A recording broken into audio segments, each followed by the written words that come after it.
Trozos de papel se pierden en la mar, viento que les lleva rumbo al azar. Qué blanco es el ayer, qué triste el porvenir, lleno de preguntas que no llegan a su fin. En primer lugar, quiero dar las gracias a los organizadores de este acto, al alcalde, presidente del Ayuntamiento de Zayín, sobre todo, el señor don Marco Antonio, y a Genovefa Javier, la directora. ¿Dónde estás, Genovefa? ¿Dónde estás? Ahí estás. Sí. Muchas gracias por la invitación. Es verdad, fuera de bromas, que Elena es mi prima hermana, me insistió mucho, porque sabe que ahora, lo digo porque hay una persona de Viesca que hace un año que me espera. ¿Dónde estás? Que sabes que de Yesero, que no sé cómo Viescas, hay que tener cuidado en los pueblos, tienes razón, de Yesero. Esta invitación venía de muy atrás y por fin la podemos encajar. También es verdad que es un encuentro de muchos clubes de lectura. De todas las actividades que he realizado en estos 4 años, a mí personalmente los clubes de lectura me apasionan.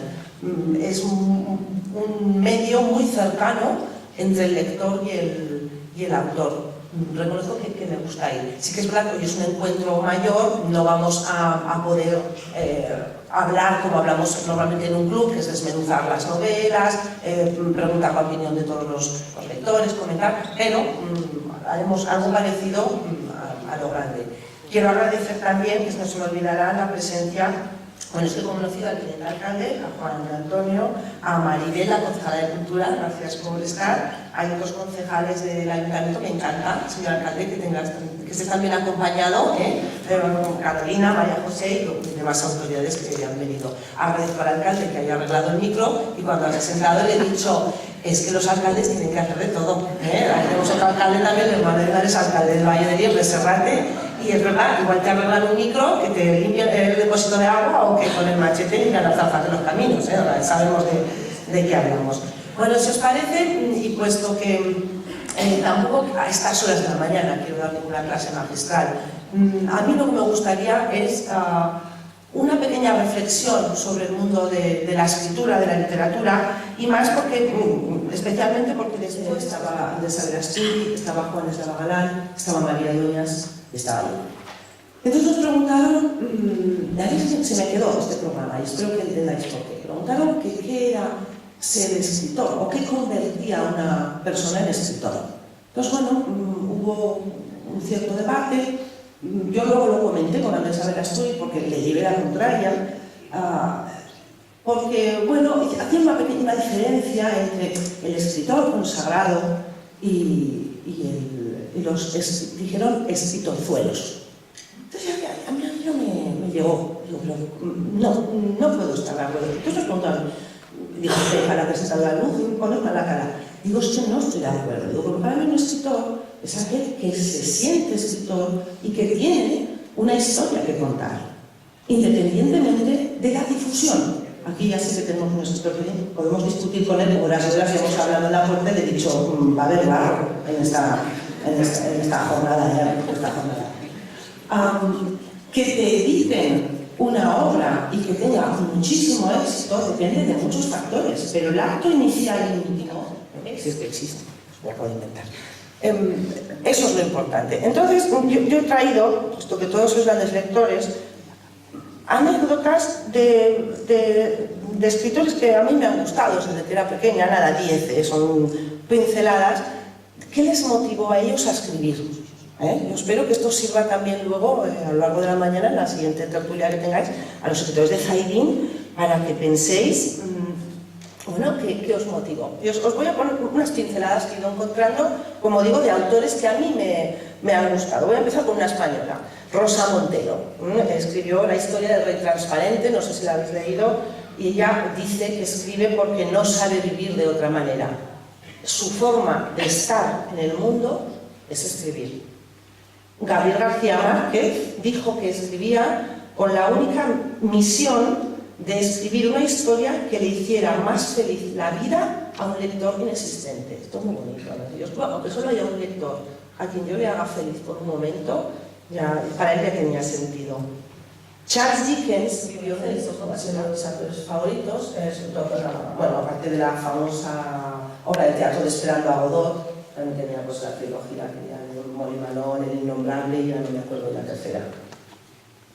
Tampoco, bueno, Manon Molly, exacto, gracias.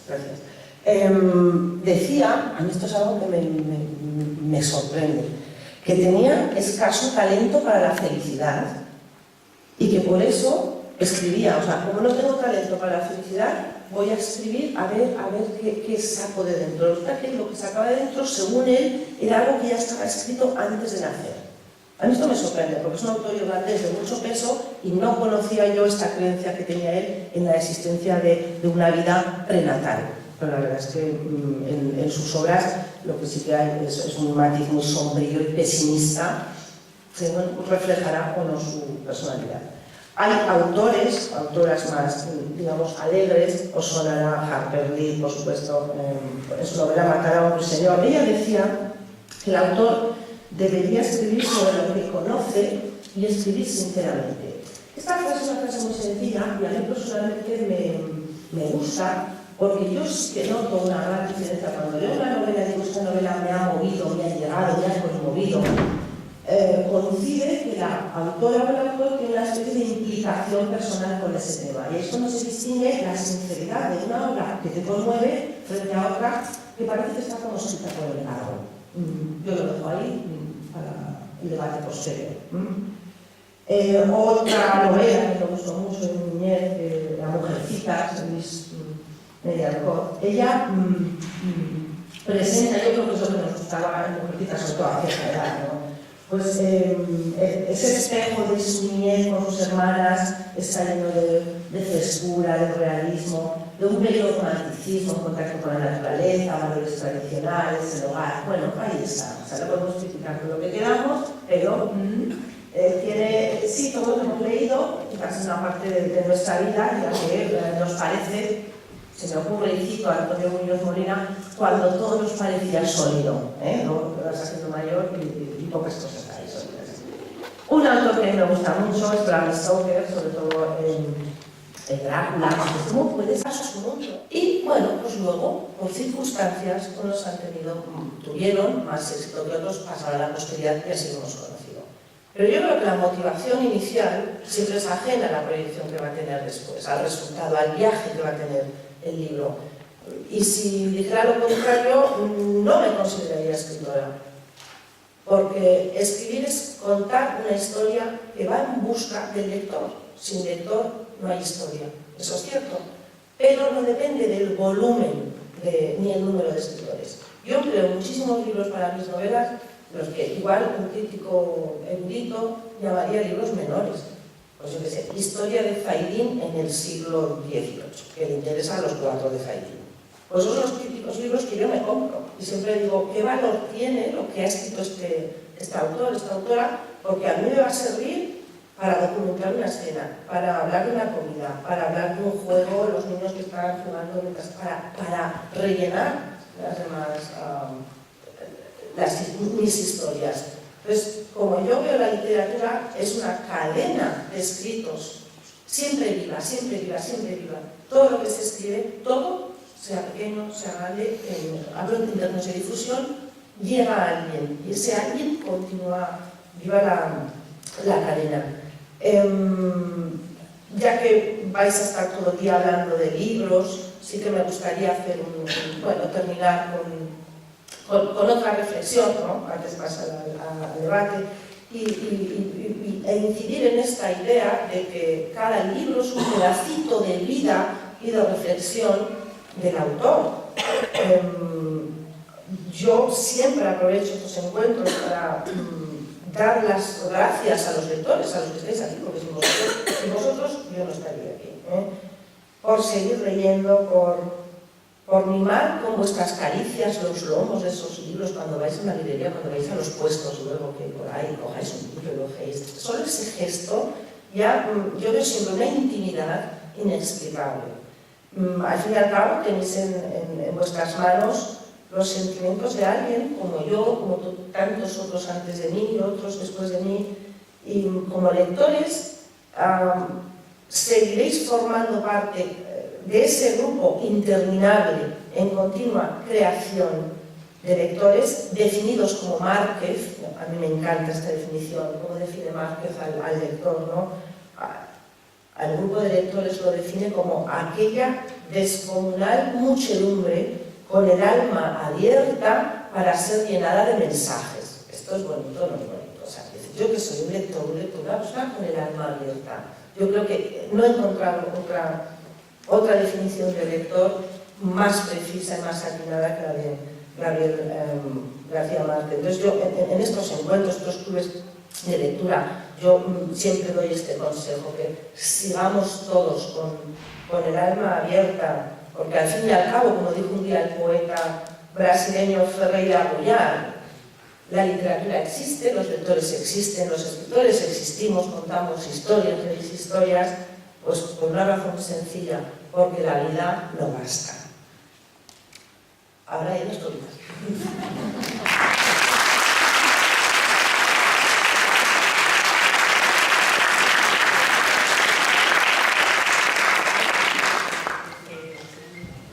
¿Que funcione? Sí.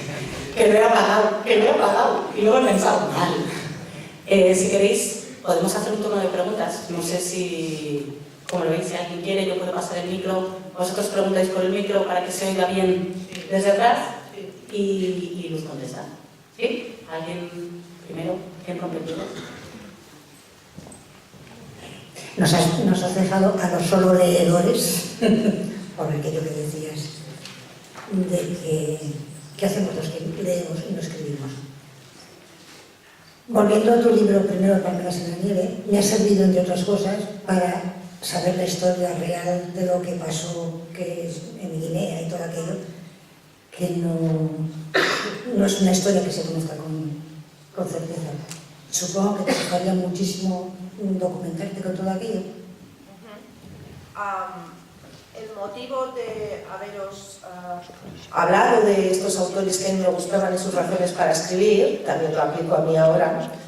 Y yo siempre digo, si mi abuelo no hubiese ido a Guinea en 1920, hoy no estaría en Zaire. Esto es así, la vida es un cúmulo de circunstancias que llevan a un punto concreto. Yo conocía la parte, digamos, colonial blanca por las narraciones de las personas que habían vivido esta experiencia colonial, trabajando sobre todo en las plantaciones de cacao.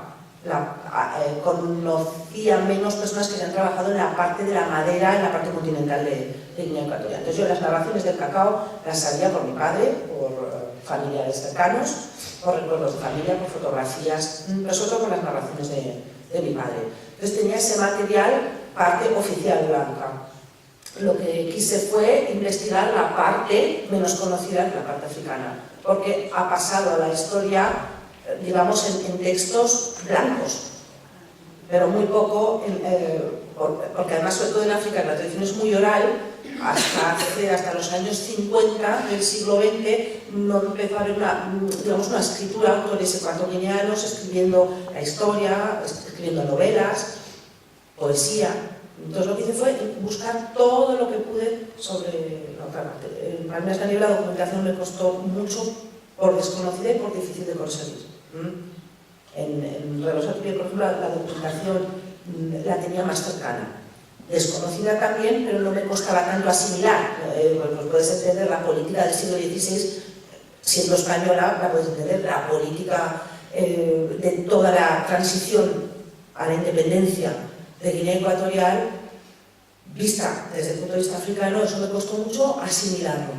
Y luego disolverlo, porque tienes que hacer, a ver, yo no escribo libros, yo no escribo historias, pero novelas, mis dramones, mis romances y mis historias, ¿no? Pero disolver la parte política y la parte histórica, eso es lo que más me costó de Palmeras en la nieve. Eso requiere mucha reescritura, porque como te digo, esto es un ladrillo, esto es un rollo.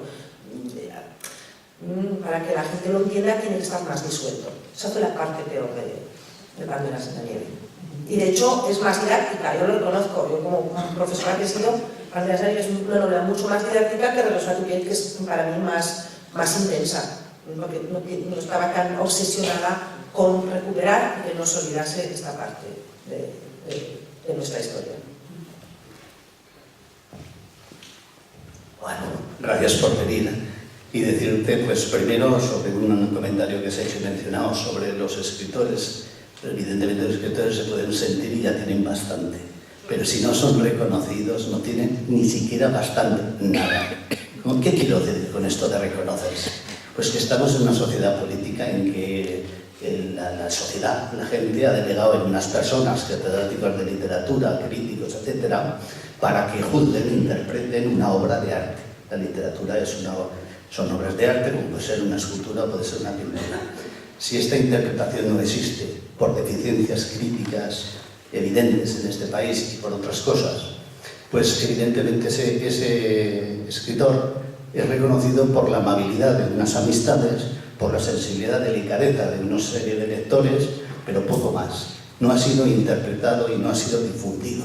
Por lo tanto, si no hay interpretación, no hay que pueda llegar una crítica, aunque sea mala, no puede llegar nuevamente al autor para que él pueda regenerar su creación y pueda aumentar los lectores. Eso me parece. Eso de momento. Y por otro, yo no había leído ninguna obra tuya, debido a que venías, pues la Matacaballo, he leído una de ellas, que es Palmeras en la nieve, a la cual había visto una película, efectivamente, pero que no me servía para la interpretación posible. Como esto es un lugar, un foro más amplio, yo lo que he hecho es desmenuzar la novela en partes, etcétera, etcétera. No es cuestión ahora aquí de... No es cuestión de eso. Se puede hacer en otro momento, pero sí podría decir una cosa que me ha llamado la atención. Entre otras cosas, la narradora a mitad de la novela llega a Guinea. Es así, ¿no? Yo veo a esa narradora, la autora muy cerca de esa narradora. En ningún momento, muy poco, observo que la dictadura de Obiang salga como decorado detrás. Es una relación de casualidades, de personas que tienen que encontrarse y se encuentran en muy poco tiempo. Esto es un poco... pero en fin, no hablemos de eso. Y entonces, una dictadura como la de Obiang, sale mucho Macías, que es una dictadura anterior. Por cierto, Obiang es sobrino de Macías. Y esta dictadura que está encarcelando, exiliando y matando todos los días, y cuando digo todos los días es hoy, que no tenga ese contraste en la novela suficiente, hay algo suficiente, pues a mí me llama la atención. Te lo voy a decir de otra manera, con una escena. Lo digo porque el que haya visto la película o haya leído lo podrá interpretar. En un momento dado, esta muchacha con este chico Íñigo van en busca de unos poblados donde puede ella averiguar.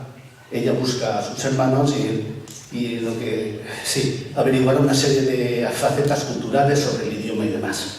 Esto ninguna dictadura se lo cree.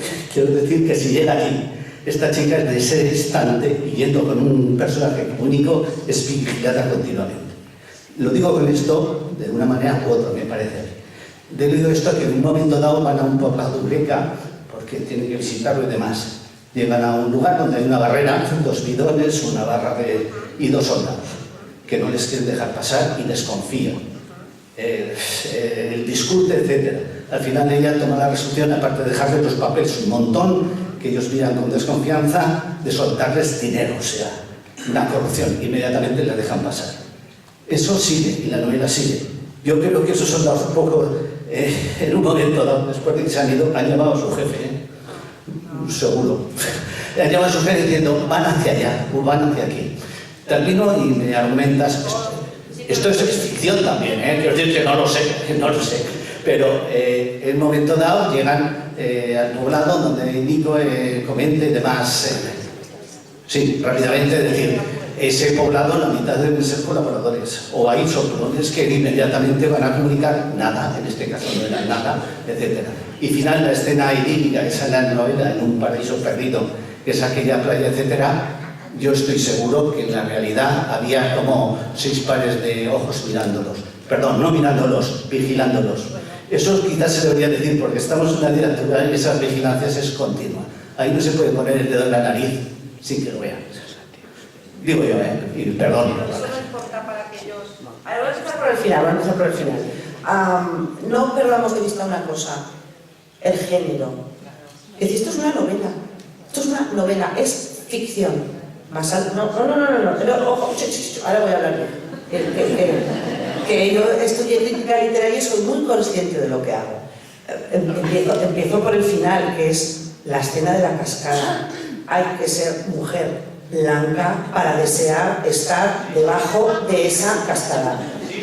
Con un hombre comuníco, ahí jugamos ya con la imaginación y los sentimientos. La parte política, pero la parte política actual, yo evidentemente soy consciente de lo que pasa. Y cito en la obra, al final, en lo de la autora, que hay un libro que se llama, una novela que se llama Guinea, que es la reproducción fiel de lo que pasa hoy en día en Guinea. Entonces yo me pongo a escribir y digo, muy bien. La gente en España no sabe nada de Guinea. Yo me pongo con una novela de denuncia como Guinea, que existe esa novela con ese título, que es dura, no, durísima, y no se lo lee nadie. Porque yo estoy a punto de abandonarlo. O sea, yo conozco el tema de Guinea y cojo esa novela y digo, madre mía, qué terrible. Pues, como escritora, consciente de que quiero crear una estructura, una ficción que le llegue a mucha gente, que la lean mis hijos dentro de 15 años y sepan algo de Guinea, que quieran conocer más sobre Guinea, y tengo clarísimo que no puedo escribir una novela de denuncia, sino que escribo una novela que presenta el presente y el pasado. Esto sucedió así o asá. Yo interpreto que fue así o asá, y el lector que interprete lo que quiera, y si quiere saber más, que siga leyendo. Y por eso está muy equilibrada y muy contenida. Entonces, hacer otra cosa, yo creo que ese es un error.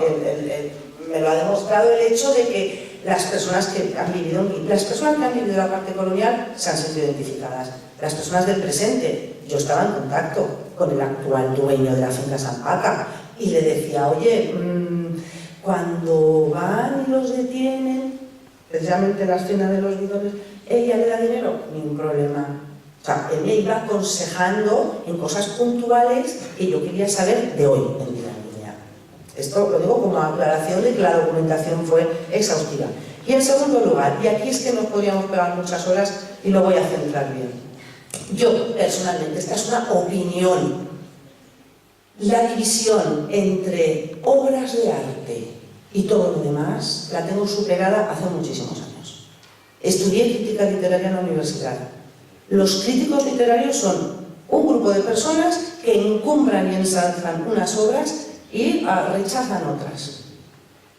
Con esto la historia, lo que es el canon de la literatura, se ha olvidado, por ejemplo, de la literatura de minorías. ¿Cuántas mujeres han pasado a la historia de la literatura? Muy pocas. ¿Por qué? Porque el canon lo escribían los hombres. Por eso yo la crítica la cojo siempre con pinzas y me reservo mi opinión sobre la crítica. ¿Qué es lo que yo creo y defiendo y me gusta y me apasiona del mundo postmoderno en el que vivimos? Que hoy más que nunca se publica muchísimo y cada uno encuentra lo que le gusta. A mí me parece genial. ¿Que te gusta la policíaca? Lee policíaca, pero lee. ¿Que te gusta la romántica? Lee romántica, pero lee. Que por cierto es un 7% de todo lo que se publica, la romántica. ¿Que te gusta el ensayo? Lee. Y cuanto más lees o vas subiendo escalones en el mundo de la lectura, pues te atreves con cosas más sesudas, me parece muy bien. Pero a mí, que me venga una señora de 70 y tantos años, de 80 años, y que me diga, hacía 40 años que no leía, y he leído Palmeras en la nieve, y empezaba a leer otra vez, a mí eso me lleva más que haber escrito una obra maestra o no, que a mí personalmente me da igual. Yo creo que con esto queda claro mi punto de vista. Ojo con la alta crítica literaria, porque habla de escritores encumbrados y de escritorzuelos. Y esto me lleva al principio de mi intervención. Esta es mi opinión.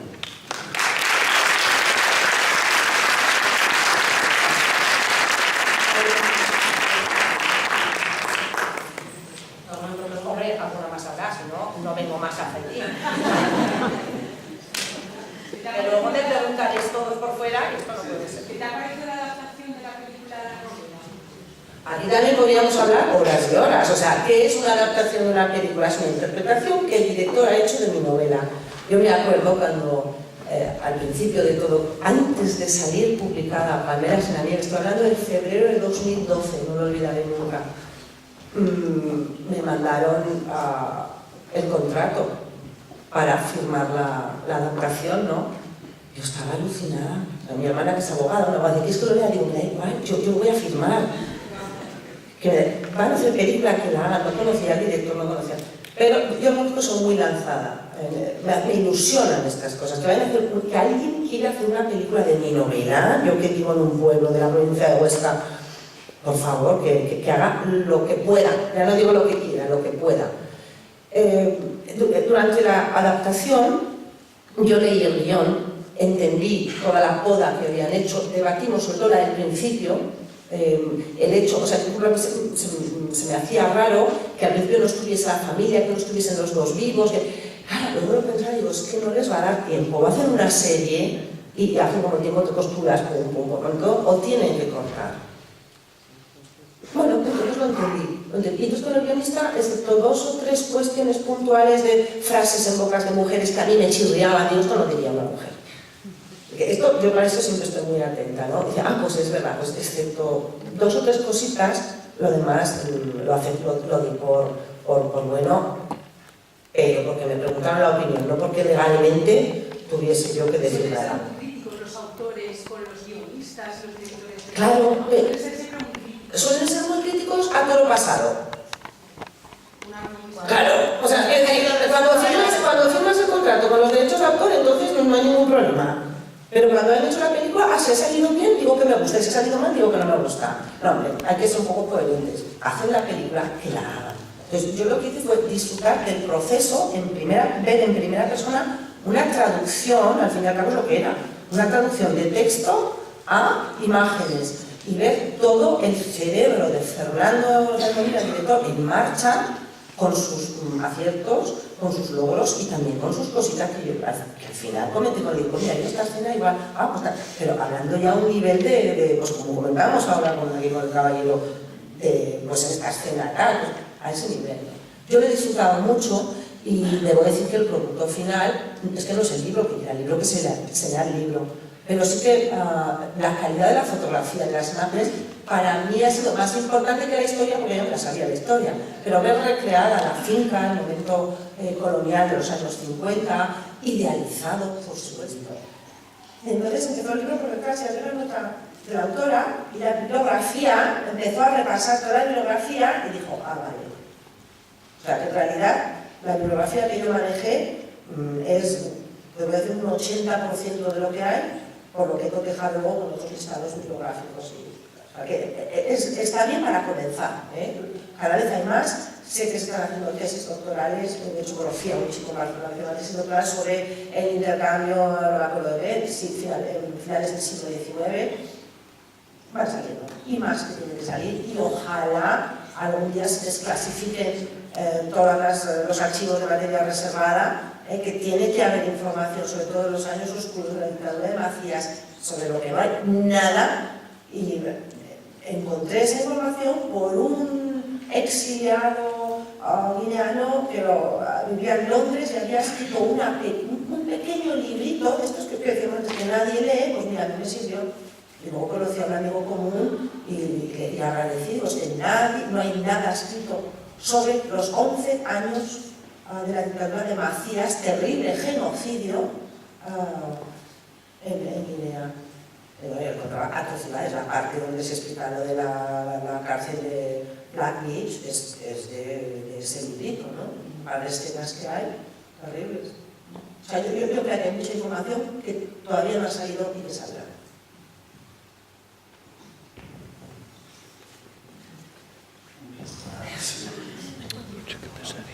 Unos segundos nada más, simplemente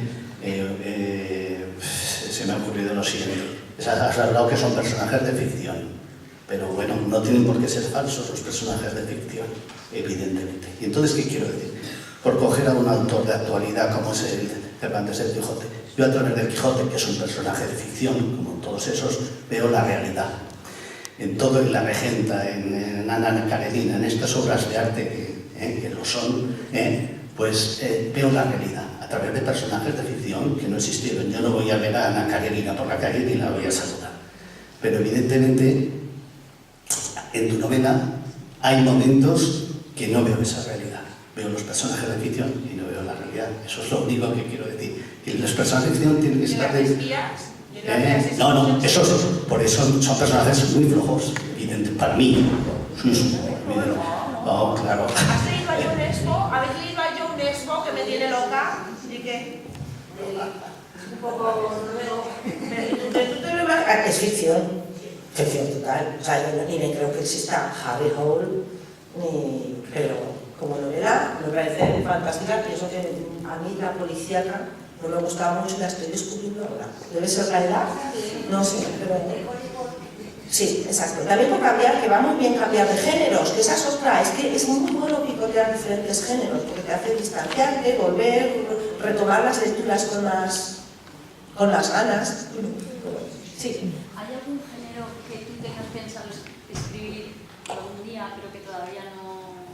¿Algún género que...? Pues mira, policía es imposible, no tengo esa imaginación.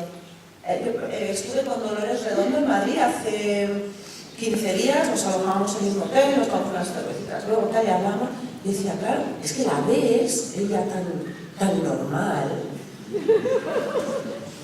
Y yo, ¿pero cómo se te ocurre? Lo que se te ocurre, ¿cómo describes? ¿Cómo se acaba el cadáver? Claro, habla con todos los policías, es muy amiga de un comisario. Entonces, oye, ¿cómo se dispara? ¿O qué pasa cuando disparan? Ese tipo de cosas que sí que te puedes documentar, pero tienes que tener algo de implicación emocional en esto. Pero yo para lo que decíamos, que es para que te conmueva y te tiene que gustar mucho. A mí me gusta un poco leer la policíaca y thrillers, pero yo creo que esa no escribiré, empiezo por el no.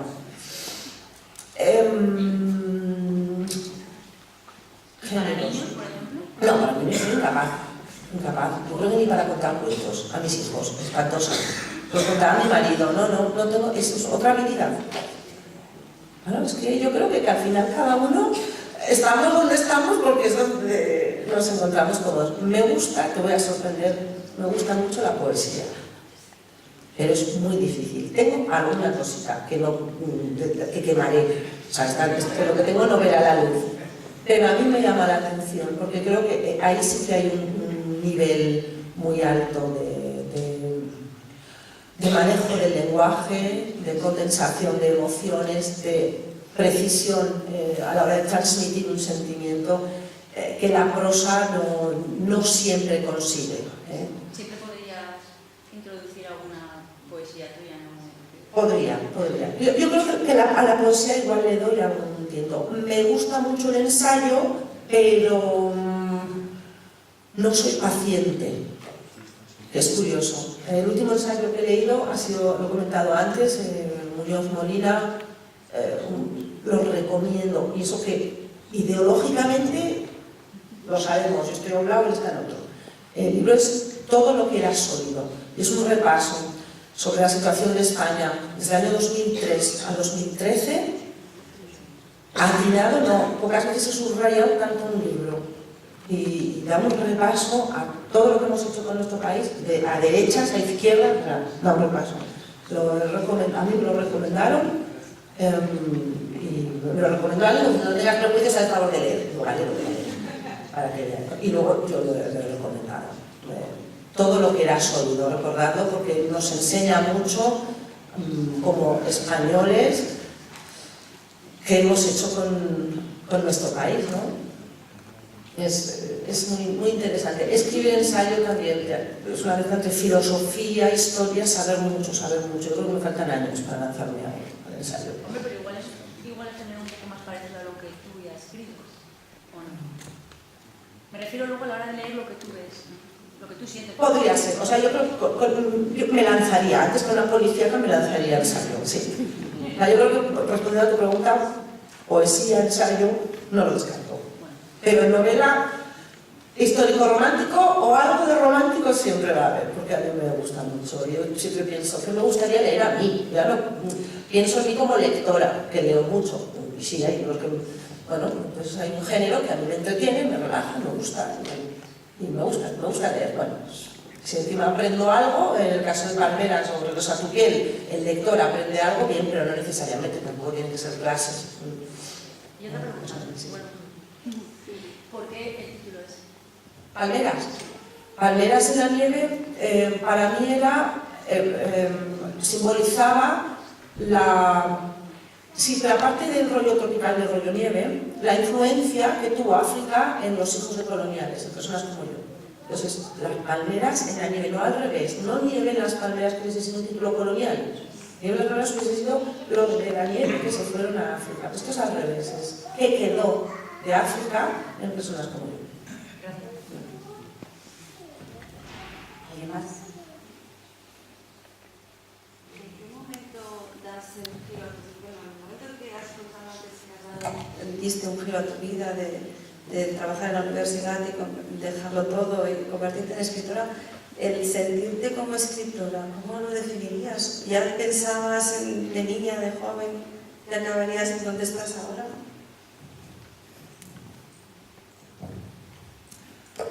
A mí desde pequeña siempre me ha gustado escribir mucho. Lo comentábamos con María Doña Santiago Costello y yo, Juan que Salvador la Nuria, estábamos, pues decíamos, a ver, esto nos ha pasado a todos.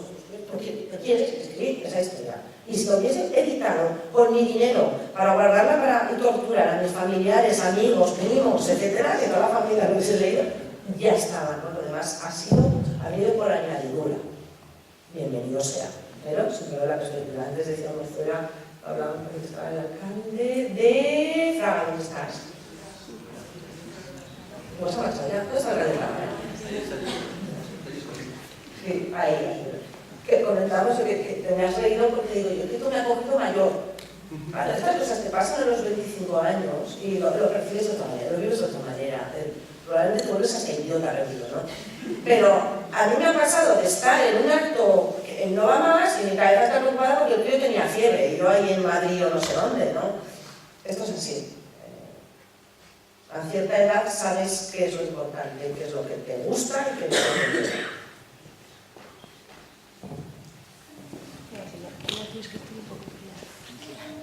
Buenas. Lo primero, encantada de conocerla. ¿Un escritor desconecta alguna vez de su profesión, de su trabajo? Porque no es un oficio como un carpintero, un operario de una máquina.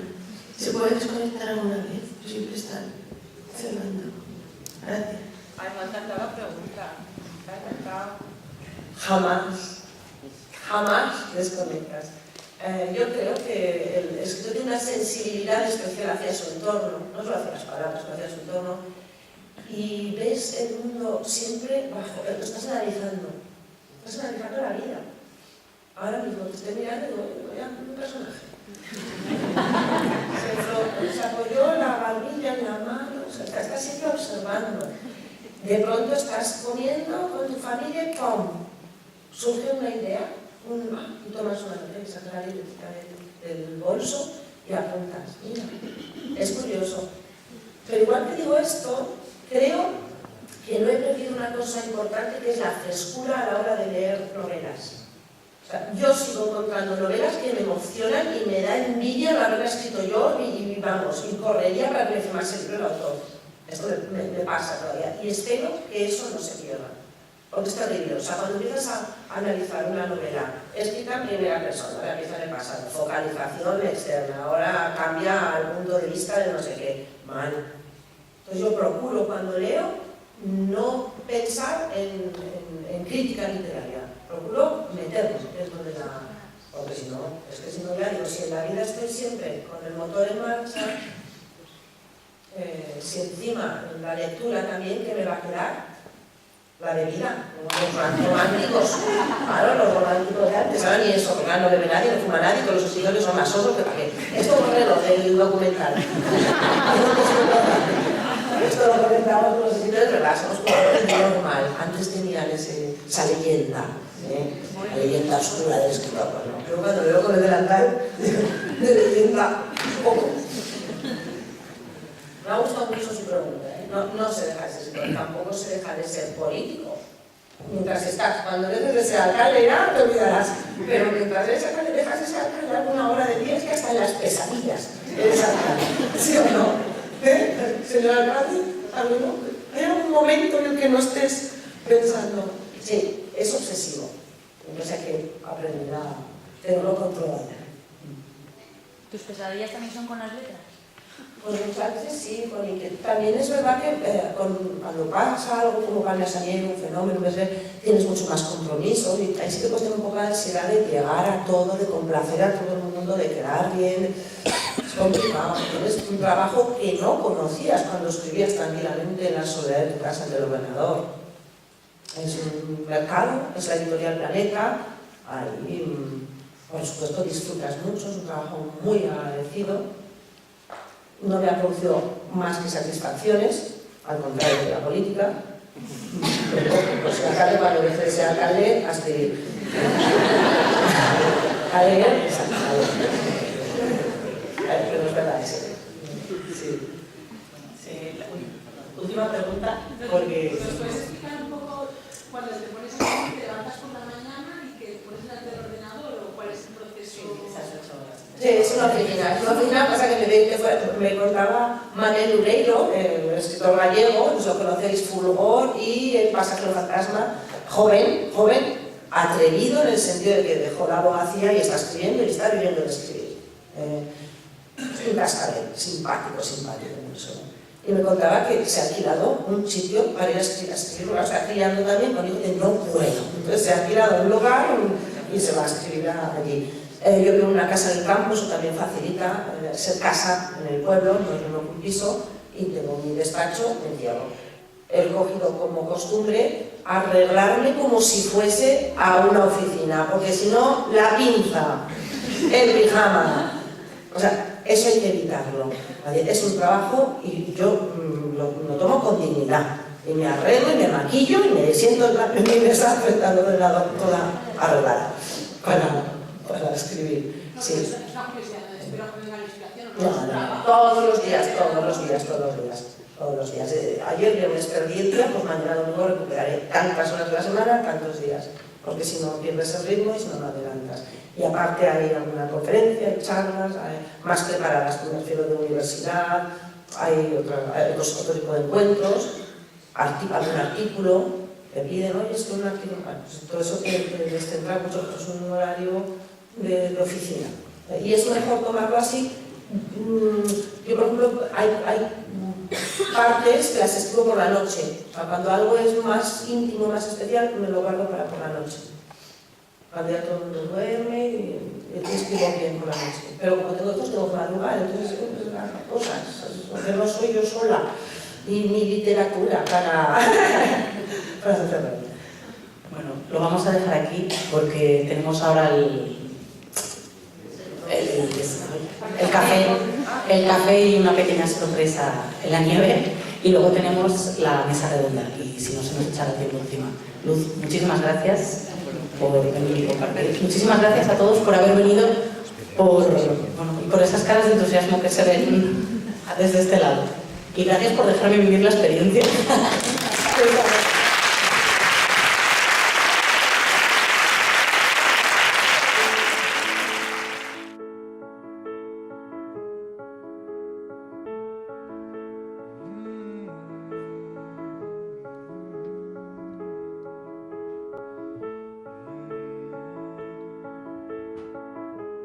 Trozos de papel se pierden en el viento que les lleva. Qué blanco es el ayer, qué triste el porvenir, lleno de preguntas que no llegan a su fin. El aire, quien rompe las hojas de aquellas palmeras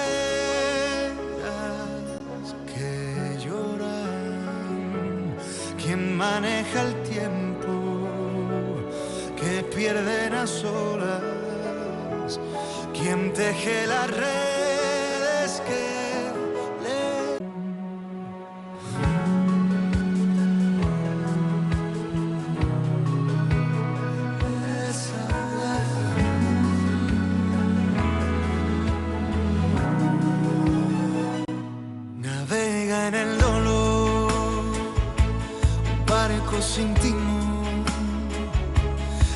cuando los recuerdos de la vida, el cielo verde y gris, la nieve de marfil, caen sobre el sueño que una vez pudo vivir. Pero ¿quién dirige el aire? ¿Quién rompe las hojas de aquellas palmeras que lloran? ¿Quién maneja el tiempo que pierden a solas? ¿Quién teje las redes que les ahogan?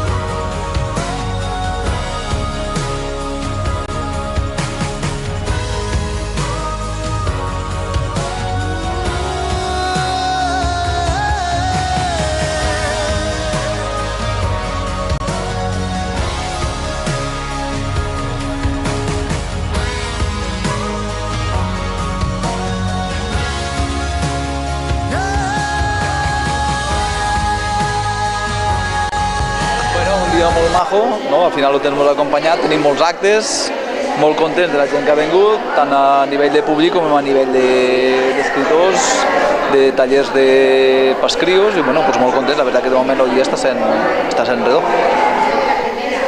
Vols sortir redó?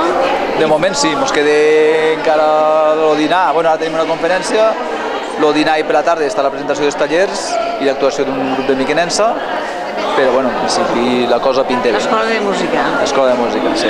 Han de fer comarca. I demà què te diu? Demà tenim la 11ª fèria de la Fira de Saidí i bueno, també esperem que el temps ens acompanyi perquè demà sí que tenim tota la fira al carrer.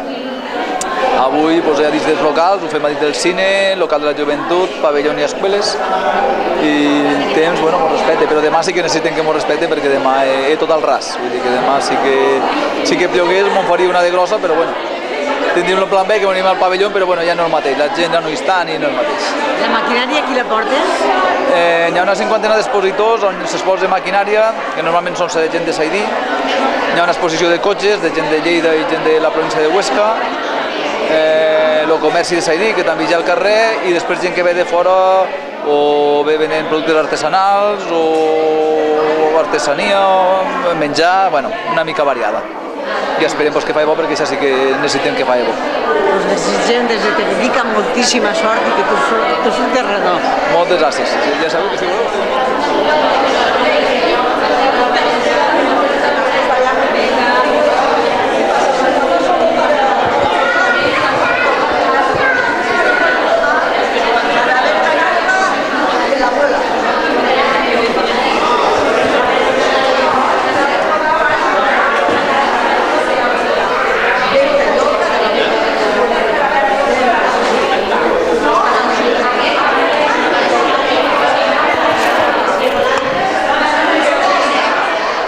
Caballero, ¿cómo se llama? Buenos días, José Luis Blanch.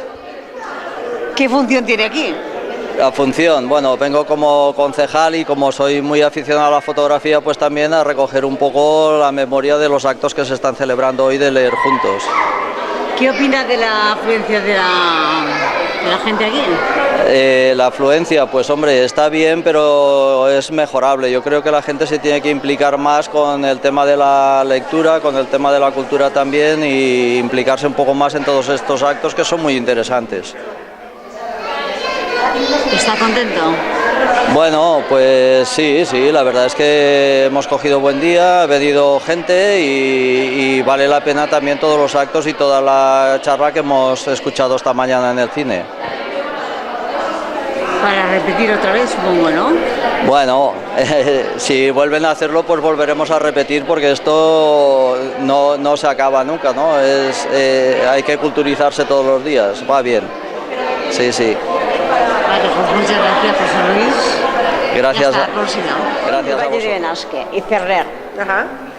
Gracias a las historias que te contaban tus familias muy marcadas por la inmigración de las antiguas colonias españolas. Luz, ¿de dónde eres?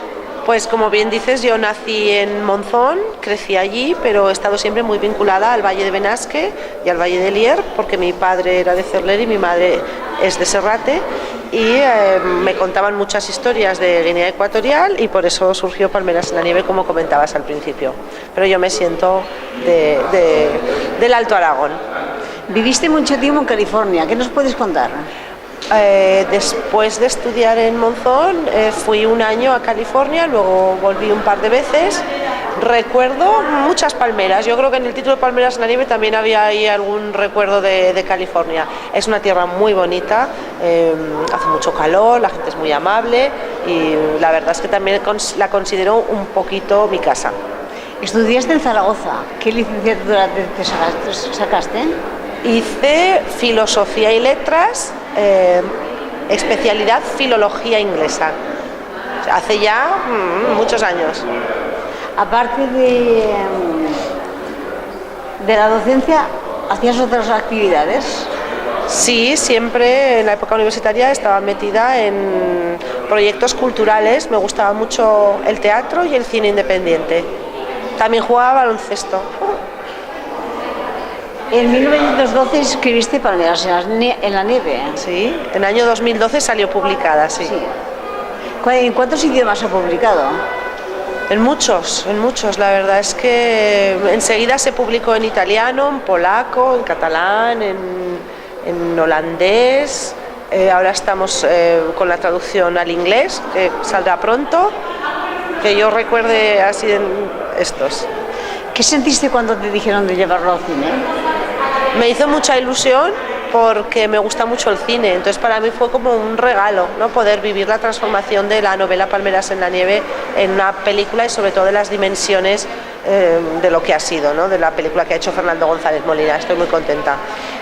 ¿Los protagonistas que la han hecho, te acuerdas sus nombres? Sí, claro, ¿cómo olvidarlos? Me acuerdo de todos, ¿no? Se habla sobre todo de Mario Casas porque es una estrella muy conocida en España, de Adriana Ugarte, pero también yo creo que en Palmeras en la Nieve hemos conocido el trabajo maravilloso de actores como Alen Hernández, que hace de Jacobo, Macarena García, que hace de Julia, Berta Vázquez, que hace de Visila, una bubi, lo hace de una manera magnífica, ¿no? Sí, me acuerdo de muchos de ellos, sí. ¿Tienes alguna anécdota de la película? Del rodaje, para mí, más que anécdota, recuerdo con especial cariño la primera vez que fui al plató, en realidad al setting que habían hecho de recreación de la finca de San Paca, en Canarias. Cuando entré allí a mí me pareció que entraba realmente a la finca original. Fue emocionante, emotivo e inolvidable. En 2014 escribiste Regreso a tu piel, sí. Un récord de ventas. ¿De qué nos cuentas?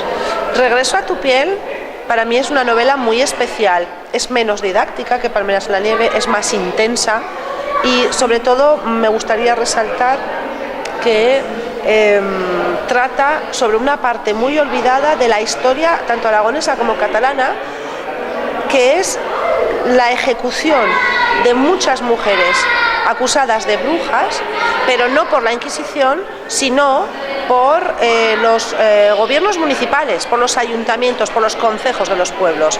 Me pareció final del siglo XVI una época política muy turbulenta, donde encontrar las razones por las que estos hechos tan terribles sucedieron. Entonces es una novela muy especial, juega también con el pasado y el presente y también es una reflexión sobre cómo hemos recuperado del pasado el tema de la brujería. Muchos lectores agradecen tu nota final. Ajá. ¿Confiesas que tu familia como germen de trigo? Sí, bueno, en Palmeras en la Nieve gran parte de la información había surgido de lo que yo conocía por lo que me contaba mi padre, pero empleé muchísima documentación, sobre todo para la parte africana. Hice lo mismo en Regreso a tu piel, empleé muchísima documentación, entonces yo creí que era interesante poner una nota al final de cada libro para que la gente supiera de dónde había sacado yo la información y si querían saber más, que supiesen dónde buscar. Como filóloga, por dar a conocer la otra versión de Guinea, ¿qué necesidad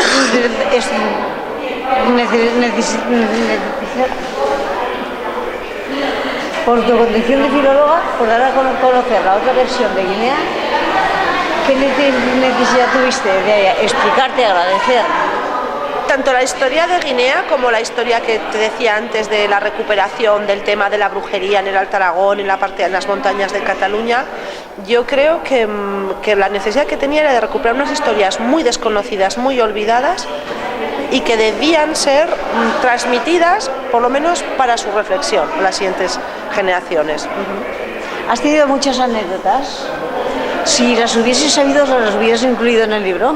Después de la publicación, sobre todo de Palmeras en la Nieve, he recibido muchísimas cartas de gente que vivió la época colonial, de hijos de coloniales como yo, y creo que hubiese podido escribir 7 novelas más sobre África. Sí, queda mucho por escribir y animo a quienes tengan algo que ver con el tema que escriban. Hubo mucha marcha de inmigraciones a las colonias españolas, de españoles peninsulares. ¿Qué opinas de esto? Pues fueron unos 40.000 en total. Tuvimos muchísima relación con Guinea Ecuatorial, mucha, todavía perdura. Y yo creo que una novela como Palmeras en la Nieve ha revivido y ha sacado a la luz muchas más historias que estaban escondidas. ¿Preparas una segunda novela? Una tercera. La segunda, Regreso a tu piel, de las brujas, una tercera. Sí, ahí estoy encerrada, escribiendo. ¿Encerrada? Sí, no digo más. De momento eso.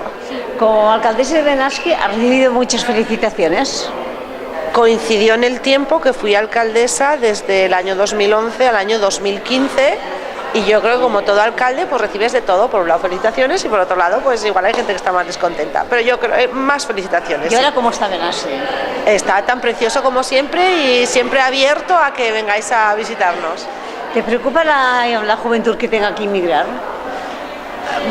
Sucede que en el Valle de Benasque, gracias al turismo de invierno y de verano, hemos conseguido consolidar una población joven. En ese sentido yo creo que no estamos preocupados de momento. Hay que seguir trabajando en cuestiones como educación, sanidad, para que la población se afiance, pero bueno, de momento yo creo que ahí está más o menos estable. Ahora, Luz, ¿dónde vives actualmente? Yo vivo en Benasque, sí, sí. ¿Benasque? Sí, sí, yo vivo ahí en las montañas, ese es mi hogar, sí. ¿Es un pueblo tranquilo? Muy tranquilo, muy agradable, muy bonito. Y con mucha actividad también cultural, que para mí es importante. ¿Cómo te sienta que te digan alcaldesa escritora? Ahora ya afortunadamente, bueno, ahora me dicen escritora exalcaldesa o exalcaldesa escritora. No, yo creo que es un honor ser alcalde porque representas a tu pueblo durante 4 años, pero yo ahora ya no soy alcaldesa, entonces ahora ya me dicen escritora. Pues muchas gracias, Luz, por habernos atendido y perder el tiempo con nosotros desde Telecinca, la televisión comarcal de aquí.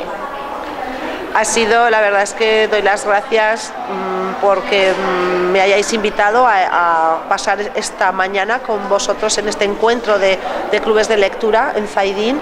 Ha sido una mañana inolvidable, he recibido mucho cariño, hay muchas ganas de leer y eso es lo importante, ¿no? Que siga vivo el mundo de la lectura, de la escritura. Gracias a vosotros. Y desde Telecinca te deseamos que sigas escribiendo y que tengas toda la suerte que te mereces. Pues muchas gracias, yo seguiré escribiendo mientras haya lectores que me lean y si no también escribiré para mí. O sea que gracias. Muchas gracias, Luz. A vosotros, gracias.